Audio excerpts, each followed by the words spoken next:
Committee Room 30. Hey members, good afternoon. As you are aware, the substantive issue today was to be a briefing from First Minister and Deputy First Minister, or Acting First Minister and Deputy First Minister, or Deputy First Minister and Acting First Minister. I don't know which way around that goes, but anyway, the ministers indicated that they were not available at 3:05 yesterday. Page 3 of your table papers has a copy of that notification. I think, could I suggest that, politically it is maybe no surprise that the two ministers feel unable to attend today. What I think is disappointing is that they waited until 3:05 yesterday afternoon to inform us, because at that point it was too late to try and fill the gap. And we all know there are many groups out there representing the vulnerable, people living in poverty and all the rest, who would bite your arm off for the opportunity to come and brief the committee. And I suppose also in terms of the ongoing situation, there must be uncertainty about whether any scheduled briefings from officials from the department will be in a position to fulfil the commitments in our forward work programme. So I will throw it out for comment, but I would also at this point like to suggest that we consider writing to express disappointment at the timing, at the fact it was such a late call, and also seeking advice or clarity with regard to whether we would be better making alternative arrangements for those slots in the forward work programme which involve briefings from officials, if there is a serious risk that those briefings will fall. Chair, if I could just say, we all know that the larger political picture is evolving on a day-to-day basis, so I'm not surprised we didn't hear it yesterday. And I really think we leave it and move on to business. I'll second that. Chair, if I can come in then. We have an acting First Minister, we have a Deputy First Minister. My understanding is the last time the First and Deputy First Minister attended the committee was in June 2014. I think it's totally unacceptable length of time to have not attended this committee. I'd be eager to learn if there is any way to require the acting First Minister and Deputy First Minister to attend the committee. I think it brings into total question the role of the committee. I'd also be interested to learn how many times other ministers had attended their corresponding assembly committees within that time span. I think we did that research, Deputy Chair. I think we looked at it a while back, Chair. Can't remember, to be honest. I would need to go back and check. Okay. It's clear we're not going to get a consensus, but is it anybody else wishing to comment? Well, we're not going to get. I think there's a proposal on the floor, Chair, and I'm surprised that as an experienced chair you're not taking it. Are you asking me to put it to a vote? Put it to a vote, yeah. I don't know. That's the normal procedure for a chair. I mean, I don't think any of us want to get involved in your latest press release. Well, you're making an assumption there, Jimmy. Well, I think it's a pretty accurate assumption, and I'll take it no farther than that. We'll see what happens. We will see what happens. Yeah. And I'll not ask you to apologise, even though you're wrong. Well, I won't be apologising to you. You must be joking. So the proposal put by Mr. Mutri and seconded by Mr. Spratt is that we move on with the agenda. Those in favour, please show.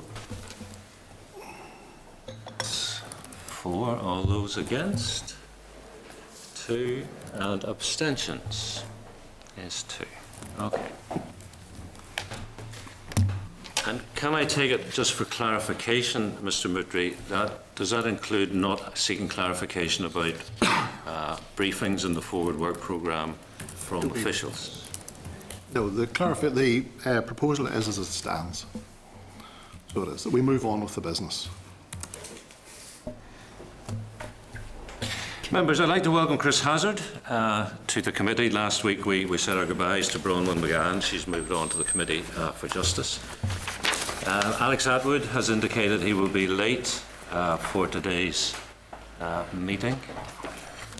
And members, hopefully within the next fortnight, we will be back up to a full complement with a member joining to take the place of Michael Copeland, who resigned some weeks ago.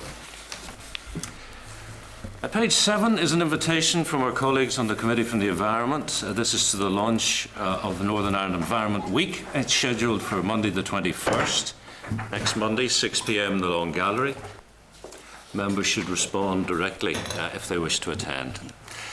I understand the consideration stage of the Children's Services Cooperation Bill is now scheduled for debate on the 29th of September.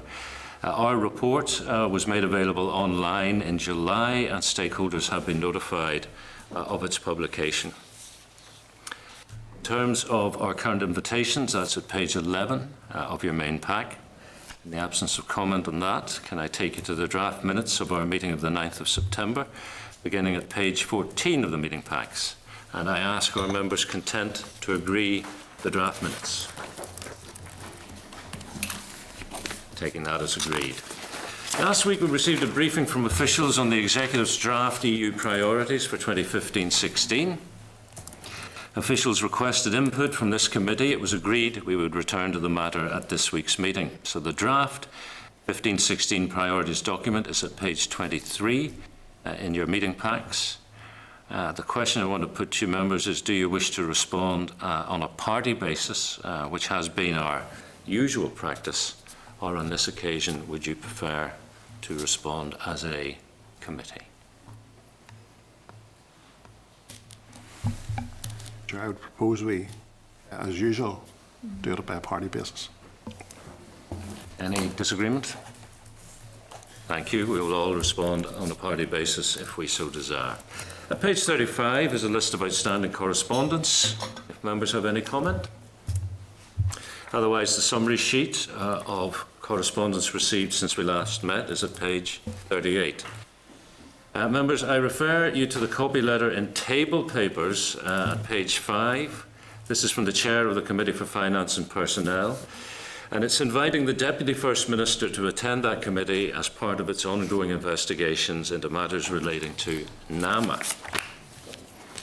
Do members wish to raise any matters relating to correspondence?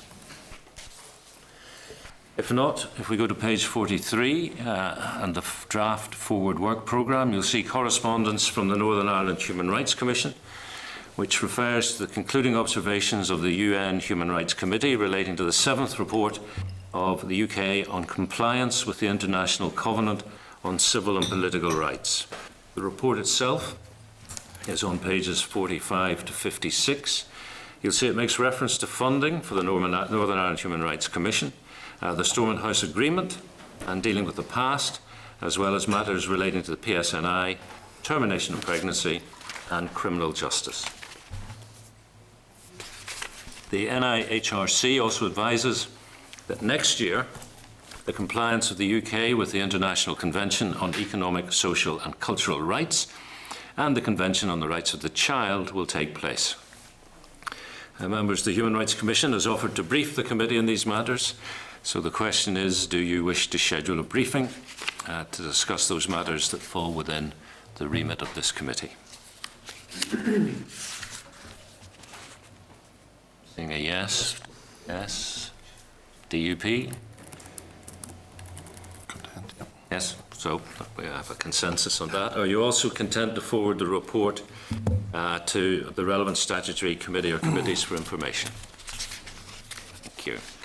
Members, the draft forward work programme until October recess is at page 57. The Department has asked if the briefing on the response to our inquiry can be put back to a convenient date in October. Members, content or any comments on that? Members have any views and organisations the committee might want to usefully hear from? I'm sure we can come back to you. You'll come back to us? Thank you. And are members content with the proposed forward work programme?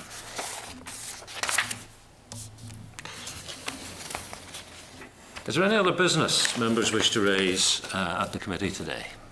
Yeah, Chair, can I ask a question? Given the previous business was moved on and stopped, will you be exploring and exercising any powers to require the acting First Minister and Deputy First Minister to come to this committee? It would be my understanding, Deputy Chair, that while we may have a legal power to require the presence of these ministers, we would need consensus at this table, and it is clear that will not be forthcoming. If it's possible to share the extent of those powers, I would be grateful for that. Well, that will certainly be. Do you want that distributed to all members? That'd be grand, yeah. Anybody object to that information being included in next week's pack? Okay, thank you. Members, the committee's draft end of session report for 2014-15 is next. The report highlights the main areas of the committee's work over the past year, and it's available in your packs at page 61. It also includes financial information which relates to our activities over the last 12 months. Any comments, members? If not, are members content to sign off the end of session report and publish it on the committee's webpage? Yes, we are content, thank you. Members, I propose we now move into closed session for another consideration of our draft IPSO bill. Assembly Committee Room 30. This is the Northern Ireland Assembly Committee Room 30.